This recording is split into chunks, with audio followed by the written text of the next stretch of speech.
अस्सलाम वालेकुम वरहमतुल्लाहि वबरकातुहू। दोस्तों, मैं हूं मोहम्मद उमर। दोस्तों, पाकिस्तान एक ऐसा मुल्क है जो इस्लाम के नाम पर बनाया गया था, लेकिन पाकिस्तान में वक्तन बवक्तन ऐसे ऐसे काम किए जाते हैं, हुकूमती सतह पर भी और इनफरादी सतह पर भी ऐसे ऐसे काम किए जाते हैं कि इंसान को ये शक पड़ने लग जाता है कि वाकईतन पाकिस्तान एक ऐसा मुल्क है जो इस्लाम के नाम पर बना था। क्या वाकई पाकिस्तान की बुनियाद इस्लाम के नाम पर रखी गई थी? चंद दिन पहले, यानी कि 2 हफ्तों पहले की ये बात है कि यूट्यूब पर एक ड्रामा नशर किया जाता है जिसका नाम है बरज़ख। अब इस ड्रामे में क्या किया जा रहा है? अब इस ड्रामे में होमोसेक्सुअलिटी, हम जिन्स परस्ती को फरोग दिया जा रहा है।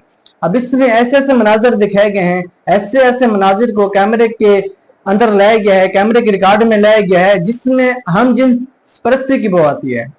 क्या हमारे अकाबरीन ने इसलिए पाकिस्तान बनाया था कि यहाँ पर हम जिन्स परस्ती को फरोग दिया जाए? क्या मुसलमान नाने बरे सगीर ने इसलिए अपनी जानें कुर्बान की थी, इसी ये दिन देखने के लिए कुर्बानियां दी थी कि पाकिस्तान में इस घटिया फेल को फरोग दिया जाए, इस घटिया काम को प्रमोट किया जाए? क्या यह दिन देखने के लिए पाकिस्तान बना था? दोस्तों, अमेरिका पिछले 20 सालों से मसलसल ये कोशिशें कर रहा है कि ऐसे ममालिक जिनमें हम जिन्स परस्ती के खिलाफ नफरत पाई जाती है, हम जिन्स परस्ती के लिए नफरत पाई जाती है, उन ममालिक के खिलाफ काम किया जाए ताकि उनमें ये चीज नॉर्मलाइज हो, वो इस चीज की तरफ राग़िब हों, वो इस चीज को हल्का समझें। मसलसल 20 सालों से कोशिश कर रहा है। अब इसकी एक नजीर पाकिस्तान में भी देखने को मिलती है। चंद साल पीछे चले जाएं, LGBTQ का एक पार्लियामेंट में एक बहस की गई कि इसको लीगलाइज किया जाए, यानी कि हम जिन परस्ती को लीगलाइज किया जाए, कानूनी तौर पर इसको कानून बनाया जाए। ये जो हम जिन परस्ती की कानूनी तौर पर इनकी मामलत की जाए, मदद की जाए। अब ये बिल लाया गया था एक इस्लामी मुल्क में।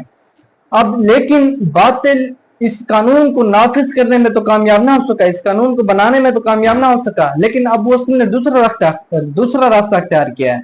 बातिल ये कोशिश कर रहा है कि इस कौम को सोशल मीडिया के जरिए, फिल्मों के जरिए और ड्रामों के जरिए इस चीज की तरफ राग़िब किया जाए, ताकि इसको इतना फैलाया जाए कि ये लोग इस चीज को हल्का समझने लगे। अब चलते हैं हम जिन्स परस्ती के साइंसी नुकसानात की तरफ।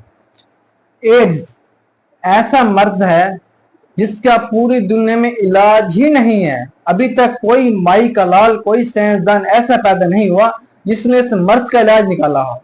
अब ये मर्ज इसी हम जिन्स परस्ती की वजह से फैलता है। मुझे अच्छी तरीके से याद है, मैं 10वीं में पढ़ रहा था तो वहां पर इसी एड्स का टॉपिक आया था, तो वहां पर यह लिखा गया है कि हम जिन्स परस्ती की वजूहात में से एक वजह ये हम जिन्स परस्ती भी है।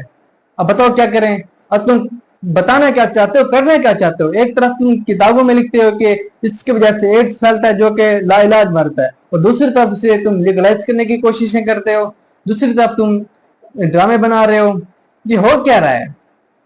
अब मैं बताना चाहता हूं कि इस्लाम इसके बारे में क्या कहता है। आप सबको पता है कि कौम लूत पर कितना सख्त अजाब आया था, सिर्फ इसी वजह से, इसी हम जिन्स परस्ती की वजह से सख्त किस्म का अजाब आया था।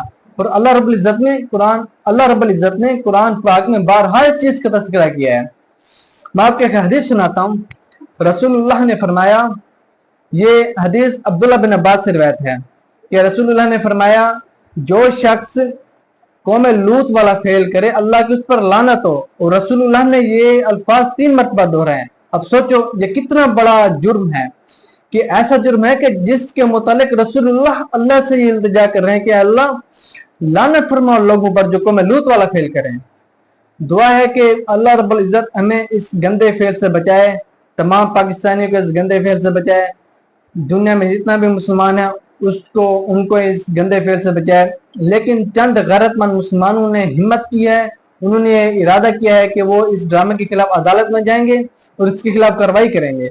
दुआ कीजिएगा कि अल्लाह रब्बुल इज्जत उन्हें कामयाबी अता फरमाए। व आखिरु दाअवाना अनिल हम्दुलिल्लाह।